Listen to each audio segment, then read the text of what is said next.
So welcome to our Business Spotlight interview series. Today I've got Matt Archer-Davis from The Bright Click. How are you, Matt? Well, good. Very good. Thank you, Sanjiv. How are you? Fantastic. Thanks for meeting up with me, Matt. Matt, if we can start off with you telling us a little bit about you, about what you do, and how long you've been doing it. Sure. Yeah. So I'm 45 years old. I've been running the Bright Click now for coming up for 11 years. I worked as a freelancer for a year or so before I started the agency.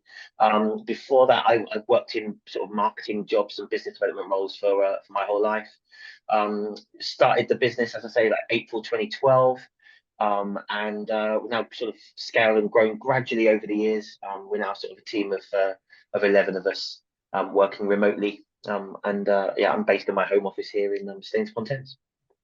Fantastic. And Matt, what is it the Bright Click does? What makes you stand out in your domain and in relation to your competitors? Well, we're a digital marketing agency, so we're an agency that's full of creative people, but where we like to think we have a bit of a USP is that we're very commercially minded as an agency. So we try and take, rather than just make shiny websites that look nice, we work on how they're going to perform for our clients and what kind of return on investment they're going to potentially kind of deliver. We're very good listeners.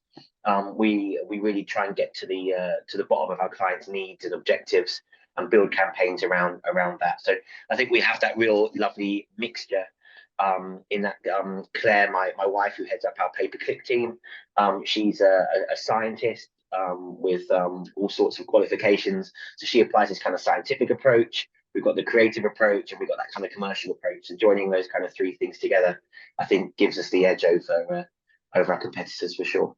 Great. Thank you for sharing that. So, Matt, slightly different question. Who's the first person that comes to mind when you think about your success to date? Wow, so that's an interesting one. So I was actually talking to someone about this earlier. So I was saying that um, I think that coaching has really changed things in terms of my recent success. So I think if I was talking about the sort of recent success, then you'd be the obvious person to spring to mind, Sanjiv.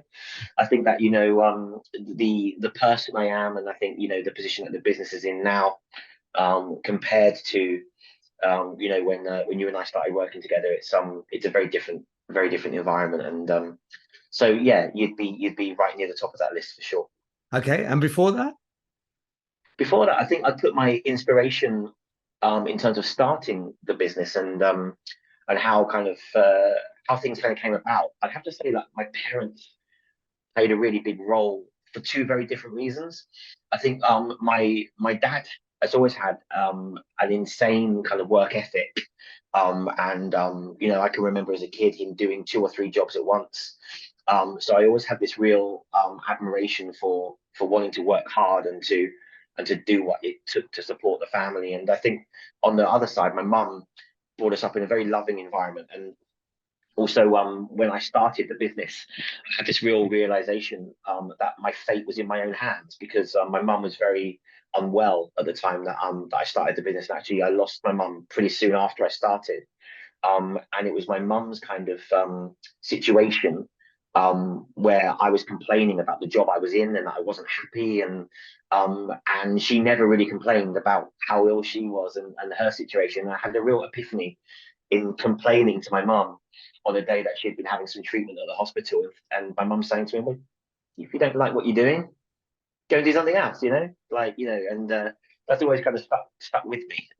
It was definitely the catalyst for for wanting to go out on my own and start things from there. So yeah, that's I'd say my parents had a huge influence on where I've got to with the business today. Really good. And what's your journey been like to date as an entrepreneur? Well, see, the thing is, I'd never really considered myself an entrepreneur, and I think I suffered a little bit from imposter syndrome. I think that I I accidentally started an agency, which is nuts. I didn't even really know what an agency was. I started out as a freelancer and took on a member of staff. So my brother was living with me at the time, so he helped me out with some bits. And He's turned into a amazing website developer and project manager and operational guy. He didn't know what he was doing back then either, and I think that before I knew it, there was sort of three of us, four of us, five of us, and then we were in an office. And so that's been an interesting one in terms of my personal journey. I think the business side of things, I've learned a lot on the fly and on the job, and I think probably a lot of business owners do it. I think when you have the transition from the technician into the business owner, I was very good at marketing. I've always been good at marketing. I've always worked in those kind of environments. But when you transition out of doing the marketing, doing the work, and then running your business, that's a completely different thing. So I think my journey in the last 3 years, again, I'd have to say, has been very different to the previous kind of 7 or 8 years, because I understand the role of running the business, of working on the business, a lot more than I did before then. And I think that I actually feel like my job has completely changed. Like, my job now is to run the Bright Click and make the Bright Click successful. My job isn't to do the work that my brilliant account managers and team do. So that's kind of reinvigorated me a little bit as well, because it almost feels like I've got a brand new job, and that's exciting, right? Michael Gerber's the E-Myth, working on the Absolutely. business, not in the business. Fantastic. And so Matt, Yeah. in the recent years, what have been the major challenges, and how have you overcome them?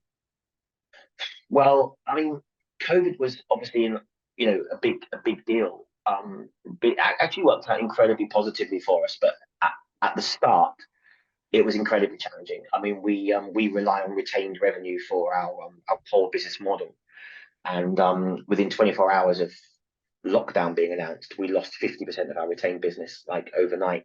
Um, Actually turned into the beginning of the rest of our journey, almost, because it enabled us to have uh, to really work on culture and to really understand our team, and how we got the team galvanized remotely.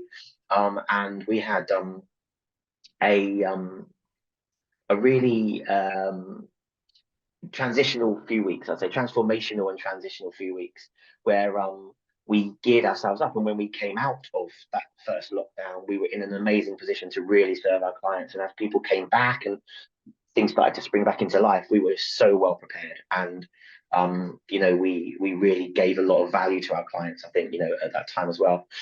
We've had, I think, other major challenges really have been probably having too many eggs in one basket where clients are concerned, and maybe taking on big clients, which at the time felt fantastic and a real opportunity to scale and grow.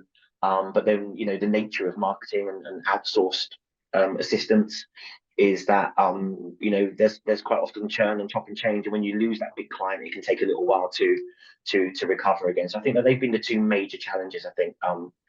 But working remotely is actually, we've embraced it rather than seeing it as a challenge. It's been great. Great stuff. All right. So maybe are there one or two kind of key learnings that you could share with us through your journey? Key learnings. I think the real big learning that is really still resonating with me, and that I'm really embracing at the moment, is working on yourself first and working on your business second. I think that unless you are in the best position to do it's much easier running your business when you are in a good place. And I think that I've really found in the last few months, even, that the changes I've made to my personal development have had a big impact on how the business runs. And that's getting your head in the right place. It's like, not worrying about things, perhaps, or placing more logical thought around, things do go wrong in the day-to-day running of a business, or things are challenging, and it's how you tackle those challenges. If you can be in the best headspace to tackle those challenges, it's much easier. The challenges are going to be there either way, so you might as well make sure that you're in the best position to deal with them. So I think that's been a really, really, really major learning for me. I think there's a lot. I think personal development is quite a broad phrase, isn't it? It's quite a broad spectrum of stuff. I think if you can take out the bits of personal development that and you can apply them, and it's definitely not over for me in that sense. I feel like I haven't even scratched the surface, but I'm really fascinated by the fact that if I can keep improving myself, and um I can keep growing my I can keep growing my own my own kind of, you know, mind, if you like, my own personality, my whole learning, then I think running the business is going to become easier and easier and easier for I me. love that. It reminds me of the Jim Rohn quote. Don't wish that life were easier, wish that you were better. Great, fantastic. So Absolutely. Matt, what does the future look like for you and the Bright Click? Really exciting. You know, I don't think we've ever been in a better position, and this is what excites me. We've come out of a challenging period. I feel personally in the best position that I've ever been in terms of running the business, and my confidence and my experience in now, you know, holds me in really good stead for the future. We've got a great team, and we're working really on a core basis now. We've got our core team really established, and we're going to kind of use more freelance and outsourced help as we gradually continue to scale. I'm really looking forward ultimately to having a better kind of work-life balance and a better quality of life. I think that I'm transitioning towards working a 4-day week, or at least as things currently stand, I don't really what I'd call work on a Friday anymore. I use Friday for a bit of networking, going to the gym, and then working on strategy and on the business, and, you know, thinking, having that space away from the day to day. It's been hugely beneficial, and I see the you know, the future as that we're gonna be in the best position that we've ever been in as a business and personally as well. So um, we just want to win new business, get more clients, galvanize the team, and make work a happy place to be. You know, like I think we all want to enjoy work and enjoy business and enjoy what we do, and I feel like we're all in a really good position to do that. Sounds really positive and optimistic. Excellent. All right. So uh, what would you say to anyone thinking of starting out in business? Like, honestly, I find I've been asked that question a few times, and I find it's a really strange answer. If I could start again tomorrow, I know everything that I would do differently, everything. But I also know that I love the journey. It's like, so I've enjoyed making the mistakes. I've enjoyed failing at things, because you don't grow unless you fail. You know, you fail better and you fail better. You know, it's kind of like that. That's so. I think the one thing I'd say to anyone looking to start a business is have a plan, um, and know your numbers. I mean, I can't stress that enough. I think the number side of things, it's the thing that still just I'm not as on top of as I'd like to be. I've got great people around me that help me with that stuff, but I'd like to have known a bit more about the numbers when I started out. I think understanding cash flow, understanding relationships with clients and payments and invoicing and terms and all that kind of stuff, and understanding things like corporation tax and HMRC and VAT and all that kind of stuff. I think get to grips with that, because once you know all of that stuff, the rest of it becomes easier. And the other thing I would say is know your marketing pillars. Don't rely on one source of lead generation. Get yourself in 15 to 20 different places, like, you know, whether that's pay-per-click or email marketing or social media, whether that's leaflet drops or newspaper ads or networking. Get yourself in as many of those places as possible and make it as easy as possible for as many people as possible to find you.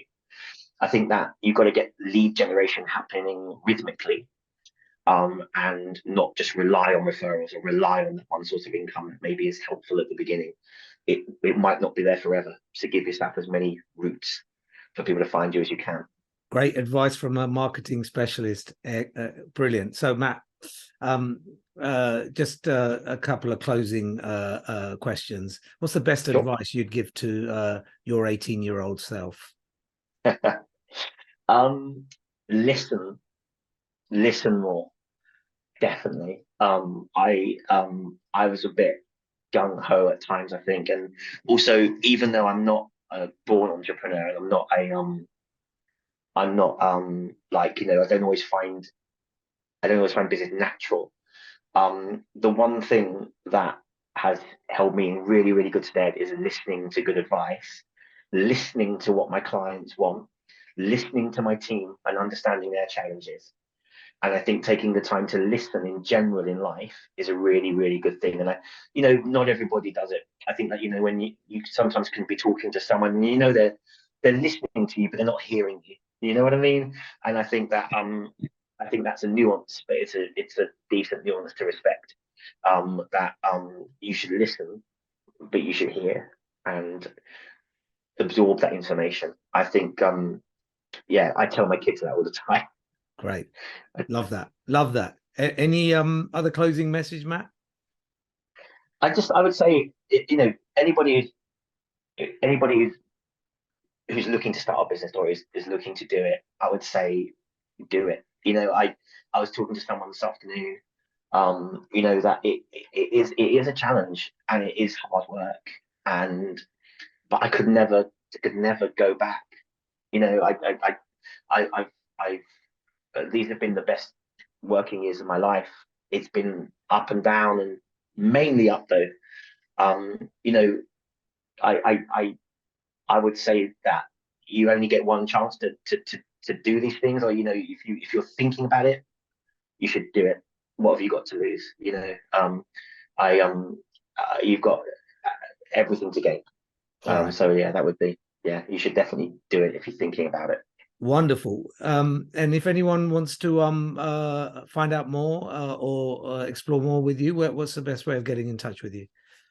I've got quite a unique name since I got married a few years ago, so you can find me very easily on LinkedIn or even on Instagram with my name. Otherwise, just go to thebrightclick.co.uk and you can contact me via there for sure. Amazing. Are there any offers that you want to make for anybody who might want to explore your services?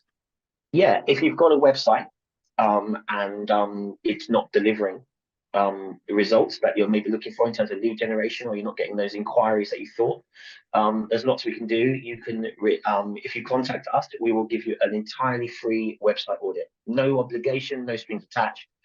You don't need to use us. You don't even need to speak to us. Just drop us a line, and we'll audit your website technically for keywords, for calls to action, for the ways people are, able to get in touch with you and all that kind of stuff, free of charge. You'll have that in your inbox as a PDF to do with what you want. Super, Matt. Really, really enjoyed talking to you. Thank you for making the time for the Business Spotlight series. And great job. Thank you. Really great. Really enjoyed it. Thanks, Sanjiv.